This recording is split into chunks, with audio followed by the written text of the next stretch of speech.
Mon invité dit qu'il y a une étrange épidémie à Santa Maria Valley, en Californie. De nombreuses personnes qui sont guéries surnaturellement du cancer. À tout de suite. Bonjour, c'est Trott, journaliste d'investigation, ici avec Rick Taylor. Étrange épidémie, et ce sont les types d'épidémies que nous voulons voir. Les gens sont guéris dans un nombre record de cancers. Mais ce n'est pas toujours de cette façon, Rick, mais vos grands-parents et leurs parents ont été des évangélistes guérisseurs célèbres. Parlez-moi de cela. Eh bien oui, vous savez, lorsque j'étais petit, ma grand-mère me disait des histoires des événements qui ont eu lieu au temple d'Angeles sous le ministère de Amy McPherson. Dites-moi certaines choses dont vous vous souvenez peut-être. Je me souviens de ce qu'elle m'a dit à propos des ambulances. Elles arrivaient à l'église et elles amenaient les gens sur des brancards et on priait pour eux. Et ils sortaient totalement guéris. Et les gens qui étaient aveugles sortaient voyants. Des gens qui étaient sourds finissaient par entendre après la prière. Elle a vu des gens dans des fauteuils roulants pour lesquels on a prié et qui sont sortis. Et vous savez que j'ai grandi juste avec l'envie de voir cela. Mais vous ne l'avez pas vu. Non, vous savez, nous n'avons jamais vu cela. Nous avons chanté, nous l'avons enseigné, nous y avons cru. Mais je n'ai jamais vu cela de ma vie. Vous pensez que c'était vrai, mais vous ne l'avez tout simplement pas vu, ou avez-vous commencé à vous demander « peut-être que ce n'est pas vrai ». Je savais bien que c'était vrai. Quand je suis allé à la maison de ma grand-mère, je lui demandais toujours de me parler sur les miracles. Et donc j'ai eu ça profondément à l'intérieur de moi. Mais lorsque j'ai grandi et que je suis devenu adolescent, je m'ennuyais à l'église. C'était juste quelque chose d'ennuyant pour moi parce que il n'y avait pas de puissance et j'avais envie de voir ces choses et je me suis éloigné du Seigneur et j'ai été impliqué dans le monde.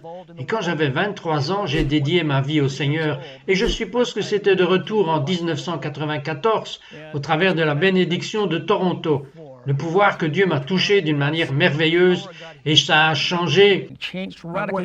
Lorsque quelqu'un dit « le pouvoir de Dieu m'a touché », en quoi? Dites-moi de quoi vous parlez. Eh bien, tout ce que je peux vous dire, c'est que j'avais fait une rencontre puissante avec le Dieu vivant. Vous a-t-il fait tomber sur vos pieds? Oui, il l'a fait. Il m'a fait tomber sur mes pieds. J'ai été collé au sol pendant plus d'une heure. Oui, je sais que vous ne l'avez probablement pas fait, mais avez-vous essayé de tomber sur le sol? Pensez-vous que vous auriez pu? Je ne pouvais pas tomber, mais je l'ai fait. J'ai essayé de me lever. Oui, vous êtes ce genre de personne. J'ai été cloué au sol et j'ai commencé à trembler sous la puissance du Saint-Esprit. Je savais que quelque chose de puissant m'était arrivé. Alors que je rentrais chez moi ce soir-là, j'ai eu ce que j'appelle des craquements. Il y avait quelque chose qui n'allait pas avec moi. Qu'est-ce qu'un craquement? Tout ce que je peux dire, c'est que c'est arrivé. Et c'est ce genre de choses qui arrivent. Toute la nuit, au lit, j'ai eu ces craquements. Le lendemain, j'ai eu ces craquements. Comme des vibrations. Et cela a duré pendant environ 6 mois non-stop et je ne pouvais même pas faire les choses que je faisais normalement. Je ne pouvais pas regarder la télévision. J'aimais surfer et je ne pouvais pas surfer. Pourquoi? J'étais appréhendé par le Saint-Esprit. C'est ce qu'il a trouvé de mieux. Eh bien, je suppose que oui, mais je n'avais pas le choix en la matière. Il me semblait que chaque fois que je pensais au Seigneur, je commençais à avoir des craquements, même au travail. J'avais les craquements quand je pensais au Seigneur et pendant 6 mois, tout ce que je pouvais faire, c'est peut-être un peu embarrassant. Je pensais parfois que ce l'était et je ne savais pas ce qui se passait. Mais je crois que le Seigneur me disait que je vais donner naissance à quelque chose de puissant en toi, quelque chose que l'Église n'a pas vu depuis longtemps. J'avais hâte de voir les miracles et la puissance revenir à l'Église. Et je crois que le Seigneur commençait à le faire naître en moi. Et je crois que c'est comme cela que ça a commencé. Et dites-moi le premier miracle que vous avez vu après que cela se soit passé. Vous savez que j'ai prié pour beaucoup de gens, mais personne n'a été guéri pendant longtemps. Alors pourquoi avez-vous prié? Mais parce que la parole dit de prier. Vous savez que j'avais un espoir dans ce genre de foi pour la guérison. Mais le Seigneur, il y a 4 ans, m'a dit de marcher dans la foi. Et il voulait que je commence à faire un ministère itinérant. Ma femme Laurie et moi, nous sommes sortis avec foi. Et Seigneur, c'était juste une histoire incroyable comment le Seigneur nous a ouvert la nation.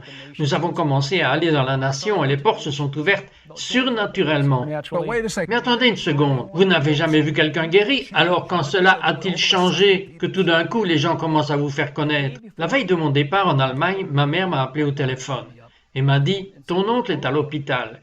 Il vient de lui être diagnostiqué un cancer rare. C'était dans son œsophage et les médecins ne lui donnaient aucune chance de vivre. Le type de cancer qu'il avait, personne n'y avait jamais survécu, et il avait gagné son corps entier, et elle m'a demandé si j'allais prier pour lui. Et la première chose que j'ai pensé, c'est que je n'avais jamais vu personne guéri. Je n'avais pas la foi pour cela, surtout pour un membre de ma famille. Et c'était un mauvais timing pour moi, parce que j'étais prêt à partir pour l'Allemagne. Mais vous savez, être obéissant à ma mère, et pour être totalement honnête, je n'avais aucune foi en être obéissant à ma mère. Mais je suis allé à l'hôpital. J'ai vu mon oncle allongé là, avec des tubes et des moniteurs, et il ne pouvait pas parler. Et ce que l'infirmière m'a dit, c'est qu'ils allaient faire une chirurgie radicale qui allait défigurer sa gorge, et s'il survivait à l'opération, le mieux qu'il pouvait lui donner, c'était 6 mois. Et donc je suis allé vers lui et je viens de prier une prière infidèle, et juste très rapide.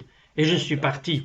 Et quand j'ai commencé à partir, il m'a dit de lui donner un morceau de papier et cette tablette avec un stylo, et il a écrit dessus. J'ai l'impression d'être juste guéri. Mais je ne l'ai pas cru. Et donc, de toute façon, j'étais parti pendant 2 semaines. Et quand je suis revenu, j'ai téléphoné à ma mère et je lui ai demandé « Est-ce que tu sais ce qui s'est passé concernant l'opération de mon oncle ?» Elle me dit « Tu n'as pas entendu ?»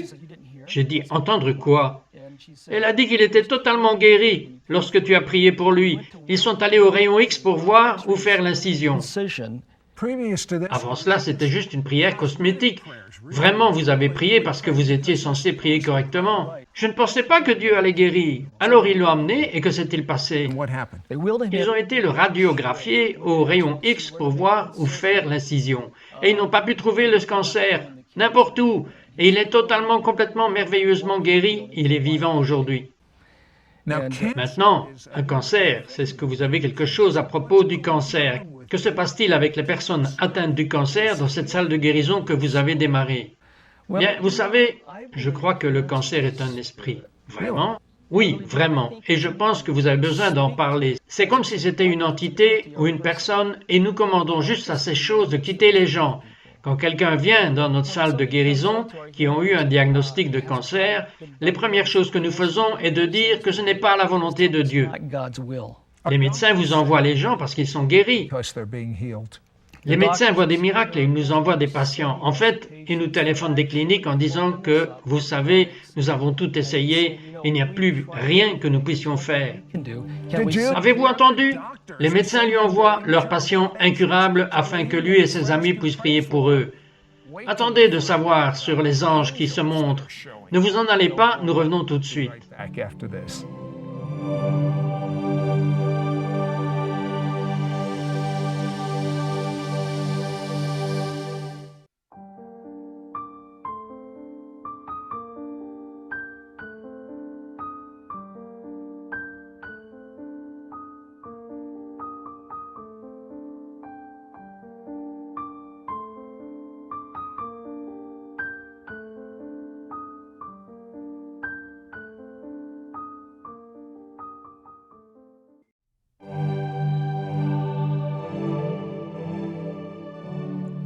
Bonjour, c'est Trott, reporter d'enquête ici avec Rick Taylor.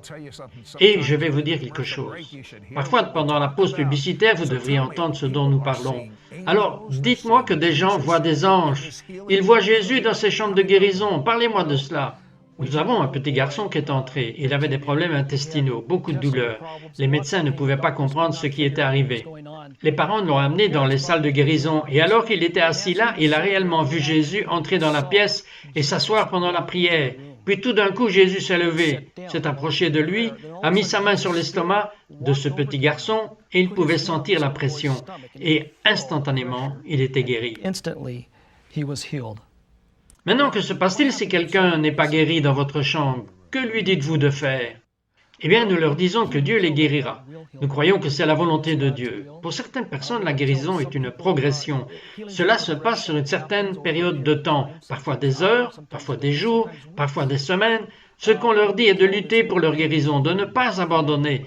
La Bible dit de continuer de demander, de continuer à chercher et de continuer à frapper, et nous avons vu des miracles se produire dans une période de mois, car nous n'avons pas renoncé. Parlez-moi de la fille avec des caries. C'est une super histoire. Il y a quelques semaines, nous avons eu une petite fille de 14 ans entrer dans les chambres de guérison. Elle nous a raconté l'histoire qu'elle venait d'enlever son appareil dentaire et que l'orthodontiste a regardé dans sa bouche et il a découvert qu'elle avait 13 caries. Ils ont fait des radiographies, ils ont donc pris rendez-vous pour commencer la procédure. Eh bien, elle a entendu parler des salles de guérison et des miracles qui s'y produisaient à Santa Maria. Et elle a demandé à sa mère de la conduire aux salles de guérison. Et comme l'équipe priait pour elle, elle a ressenti une sensation qui se passait dans sa bouche. C'est tout ce qu'elle savait. Et dès le lendemain, elle est retournée chez le dentiste pour commencer la procédure. Il regarda dans sa bouche, puis il fit une autre série de radiographies. Il regarde les deux radios, les envoie à un autre dentiste pour obtenir une autre radiographie parce qu'il pensait que quelque chose n'allait pas avec sa machine. Il la regarde et lui dit « Mais qu'est-ce que tu as fait ?»« Je suis allé dans les salles de guérison, ils ont prié pour moi, j'ai senti une sensation comme si quelque chose se passait et puis je suis revenu ici pour ma procédure. » Il lui a dit « Mais tu n'as plus 13 caries, tu n'en as plus que 2. » Le Seigneur en a guéri 11. Eh bien, le dentiste doit dire que c'est impossible. Mais c'est exactement ce qu'il a dit. Il a dit c'est un miracle, c'est impossible. Il était très confus. Ce que j'aime dans ce témoignage, c'est que le père de cette petite fille n'était pas sauvé. Et à cause de ce miracle, il est entré la semaine suivante dans les salles de guérison et il a donné sa vie au Seigneur. Et il avait une maladie arthritique dans les jambes et dans ses pieds. Il pouvait à peine marcher et le Seigneur l'a guéri. Mais vous savez quoi? Les médecins, comme je l'ai dit plus tôt, envoient leurs patients pour qu'on prie pour eux. Mais je vais vous dire ce que le test est que les médecins viennent eux-mêmes et amènent les membres de leur famille. Est-ce que c'est correct? Oui, c'est vrai. Nous avons eu un médecin. Sa femme est une infirmière. Elle avait entendu parler de ce qui était arrivé avec les miracles et ainsi, elle a amené sa petite fille qui souffrait d'asthme sévère. Elle était sur un appareil respiratoire la nuit. Elle prenait plusieurs médicaments, des inhalateurs et médicalement, ils ne pouvaient rien faire pour cette fille. Alors ils l'ont amenée au docteur Jésus, le grand médecin. Et c'est la chose merveilleuse à propos des salles de guérison. Il ne s'agit pas de nous, il s'agit de Jésus. Et alors que l'équipe a commencé à prier pour elle, cette petite fille a senti la chaleur entrer dans ses poumons. Et elle est complètement guérie. Aujourd'hui, elle n'a plus de symptômes, elle ne respire plus à travers une machine, elle a éteint les inhalateurs, elle a arrêté tous les médicaments et elle est parfaitement guérie. Vous voyez où les médecins sont limités, Jésus-Christ, le grand médecin, est illimité. Vous savez qu'il y a une terrible maladie aujourd'hui, je veux dire qu'elle semble être en augmentation, et c'est le cancer. Et beaucoup de gens qui nous regardent, soit vous avez un cancer, soit vous avez un proche atteint d'un cancer. Surtout, cette femme avec une tumeur au sein, et elle a même peur d'aller au médecin parce que vous craignez qu'il y a peut-être un cancer et vous êtes juste paralysé par cette peur. Que diriez-vous à cette femme? Je dirais juste qu'il y a de l'espoir en Jésus, que ce n'est pas la volonté du Seigneur pour quiconque d'avoir un cancer. Et nous devons changer notre compréhension de ce que dit la parole de Dieu concernant toutes les maladies. Nous avons eu une femme qui était de Sacramento. Nous avons prié pour elle. Cette femme venait d'une église qui enseignait que la guérison n'est pas pour aujourd'hui. Elle pensait en fait qu'elle était malade pour la gloire de Dieu. Et je lui ai dit, vous savez que Dieu n'est pas glorifié par le cancer et la maladie. Il est glorifié quand nous sommes guéris. Elle a été dans notre séminaire de formation pendant 2 jours. Et à la fin, vous savez, Jésus dit que vous connaissez la vérité et la vérité vous rendra libre. À la fin des 2 jours d'écoute, elle était prête à recevoir la guérison.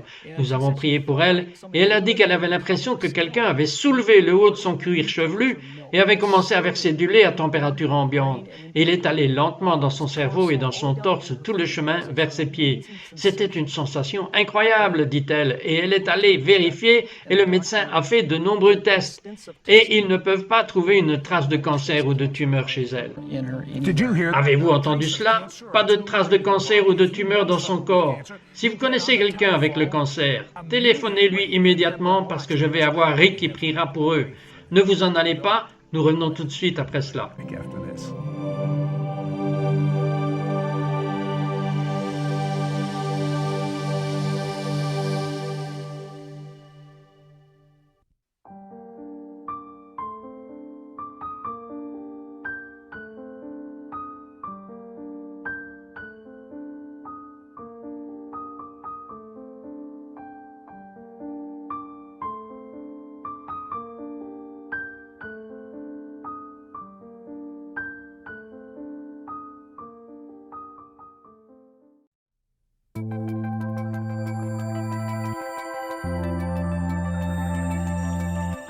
Bonjour, c'est Trott, votre reporter d'enquête ici avec Rick Taylor. Et nous venons juste de découvrir quelqu'un avec le cancer. Je veux dire, beaucoup de personnes atteintes de cancer sont guéries. Mais cette femme avait un cancer du cerveau et un cancer de la colonne vertébrale. Et qu'est-ce que les médecins allaient faire avant qu'elle soit guérie? Ils allaient essayer d'enlever les tumeurs qui l'auraient laissée tétraplégique et elle aurait perdu toutes les fonctions de son corps. Et cela lui aurait juste fait gagner du temps. C'est tout ce qu'ils pouvaient faire pour elle. Mais vous savez, lorsque nous avons prié pour elle, Dieu l'a complètement libérée. Aussi d'autres maladies incurables, non seulement des cancers, mais la maladie de Parkinson. Nous avons guéri une dame de la maladie de Parkinson. C'est encore une fois une histoire incroyable. Elle pensait que la guérison n'était pas pour aujourd'hui. Elle était une chrétienne rétrograde et elle est venue à l'un de nos séminaires de guérison. Une amie l'avait invitée et comme elle écoutait la vérité de la parole, quelque chose lui est arrivé et elle l'a décrit de cette façon. Elle dit « Je ne pouvais pas ouvrir les yeux et tout ce que j'ai vu était violet. » Et puis elle a vu se produire la vision d'un livre d'or ouvert. Et puis elle a senti la chaleur traverser son corps et comme cela se passait, tous les tremblements ont cessé. Elle ne pouvait même pas se lever sans perdre l'équilibre et elle a été guérie, juste comme la parole lui avait appris. La maladie de Crohn, pas de remède? Pas de remède pour Crohn. Il y avait une femme nommée Jackie quand nous étions à San José qui avait la maladie de Crohn depuis 30 ans. C'est une maladie très douloureuse. Elle détruit votre système digestif. Elle est devenue si faible qu'elle ne pouvait même plus marcher. Maintenant, avec l'aide de quelqu'un et une canne, elle pouvait marcher de courtes distances. Elle ne pouvait pas manger que des portions de nourriture fade qu'elle pouvait à peine manger. Et elle était réduite à la peau sur les os. Mais la première nuit, pendant que nous enseignions, elle a commencé à avoir une merveilleuse énergie qui a commencé à entrer dans son corps. Et elle était capable de marcher un peu sans sa canne. Nous avons prié pour elle cette nuit et le lendemain matin, elle est venue de retour. Elle n'avait pas marché et maintenant elle marche sans la canne. À la pause déjeuner, un groupe d'entre nous est allé manger à ce restaurant chinois et vous savez comment cela fonctionne. Nous commandons tous les plats et au milieu, il y avait tous ces différents plats chinois. Maintenant, cette femme, tout d'un coup, elle a juste eu l'appétit qui lui est venu pour la première fois en 30 ans. Elle a mangé 4 assiettes de plats chinois épicés qu'elle ne pouvait pas manger avant. Maintenant, nous sommes juste tous étonnés de ce qui se passe. Maintenant, alors que je sortais de ma voiture, j'entends derrière moi une femme. Elle ne marche pas, elle court maintenant. Elle m'a atteint et a commencé à sauter et à danser, et avec ses mains levées en l'air, des larmes coulant sur son visage. « Je suis guérie, oui, je suis guérie !» Elle était glorieusement et parfaitement guérie. Écoutez, vous auriez dansé aussi si vous aviez été guéri du cancer. Mais il y a des gens qui regardent en ce moment et qui ont un cancer. Il y a des gens qui regardent en ce moment et qui ont de graves problèmes de dos. Il y a des gens qui regardent en ce moment et qui ont des difficultés à entendre. Vous avez des sonneries dans vos oreilles. Il y a des gens qui ont la maladie de Parkinson ou la maladie de Crohn. Eric, j'aimerais que vous priez pour eux, parce que je crois que Dieu va faire quelque chose d'extraordinaire et de spécial, et nous allons avoir des rapports de miracles partout dans le monde en ce moment. Maintenant, Seigneur, nous aimons juste qui tu es, car tu es le même hier, aujourd'hui et pour toujours. Nous voulons que tu sois glorifié dans le corps de chaque personne qui nous regarde en ce moment, qui a besoin d'un miracle de guérison, et puis dans le nom glorieux de notre Seigneur et Sauveur Jésus-Christ, notre guérisseur, je maudis chaque cellule cancéreuse rebelle et je lui ordonne de quitter le corps des gens en ce moment. Chaque symptôme disparaît maintenant dans le nom de Jésus.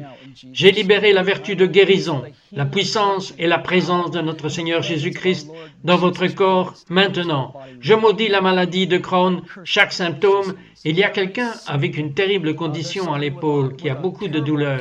Jésus vous guérit. Je libère son pouvoir dans votre corps, chaque maladie incurable. Le nom de Jésus est au-dessus de tout nom. Et je viens de prononcer le nom de Jésus sur toute maladie et recevez juste votre guérison. Vous ne pouvez pas garder cette maladie si vous venez de le recevoir et le Seigneur veut librement vous donner la guérison maintenant.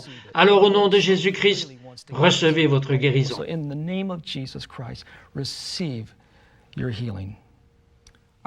Je brise cet esprit de peur. Je vous dis qu'il y a un esprit de peur et je brise cela au nom de Jésus maintenant et vous ordonne de commencer à penser. Pensez avec détermination selon la parole de Dieu. La parole de Dieu dit que par son Fils, vous avez été guéris. Et j'ai entendu quelqu'un qui avait un problème au cou. Et si vous bougez la tête, vous allez voir que la douleur est partie. Et que cette personne qui a des maux de tête de tout genre sont partis. Je vous dis que les tumeurs sont parties. Regardez, les douleurs de dos sont tellement fortes, Rick. C'est comme si leurs épines dorsales étaient redressées. Maintenant, au nom de Jésus. Il y a quelqu'un qui est en train d'être guéri de migraines sévères en ce moment. Ils sont en train d'être guéris. Recevez votre guérison. Parlez-moi d'un des miracles les plus satisfaisants que vous avez vus récemment. Bien, nous avons juste entendu des migraines. Nous avons eu une femme qui fait partie de notre équipe depuis 3 ans. Elle a été alitée avec des migraines. Elles étaient si sévères qu'elle avait des vomissements qui duraient toute la journée. Et comme en conséquence, elle a eu un reflux acide, elle avait également le syndrome du tunnel corporel. Et elle avait pas mal d'autres choses. Elle avait vu 8 médecins. Elle prenait 16 médicaments. Elle devait être sous oxygène et elle devait dormir assise dans un fauteuil roulant électrique. Elle ne pouvait même pas marcher, mais elle est entrée dans les salles de guérison et elle a obtenu une guérison merveilleuse et totale. Elle est maintenant libre de toutes ses maladies. Son nom est Cheryl et elle fait maintenant partie de notre équipe en priant pour les autres et j'en ai vu d'autres libérés. Mais il y a quelque chose de plus grand. Je vous dis qu'il y a quelque chose de plus grand que d'être physiquement guéri. Je vous dis que tout le but de cette vie est d'avoir une intimité avec Dieu. Et certains d'entre vous perdent leur temps à faire tourner leur roue et vous sentez une telle insatisfaction à l'intérieur. Mais vous êtes un bon acteur. Vous êtes superbe à l'extérieur. Mais vous pleurez à l'intérieur. Et à l'intérieur, votre être le plus profond, votre esprit ne l'a même pas compris. Ne criez pas après une religion, ne criez certainement pas après la tradition. Vous pleurez à la recherche de la vérité, tout comme Rick. N'a-t-il pas vu la réalité? Eh bien vous, je veux que vous voyiez la réalité de connaître Dieu par vous-même. Non pas parce que je le connais ou parce que Rick le connaît, mais parce que vous le connaissez. Si vous vous repentez de vos péchés, que vous dites à Dieu que vous êtes désolé pour vos péchés et croire que le sang de Jésus lave ses péchés et demandez ensuite à Jésus pour être votre Seigneur et de venir à l'intérieur de vous et de demeurer à l'intérieur de vous et commencer à l'adorer par la foi. Commencez à lire la Bible, commencez à dire qu'il doit y avoir quelque chose de plus. Je sais qu'il y a quelque chose de plus et si vous poussez, je veux dire, si vous poussez votre cœur à connaître Dieu aussi fort que lorsque vous sortez avec quelqu'un du sexe opposé ou que vous allez à un événement sportif ou que vous voulez gagner de l'argent, je veux dire, tout ça va être des ordures, cela ne sera plus rien et la seule chose que vous aurez, c'est l'intimité avec Dieu. Et je me fiche de ce que le monde a fait, de ce que la religion a fait, de ce que vous pensez. Commencez à penser correctement. Venez à vos sens qui font de Jésus votre Seigneur parce que c'est la seule façon qui fonctionne.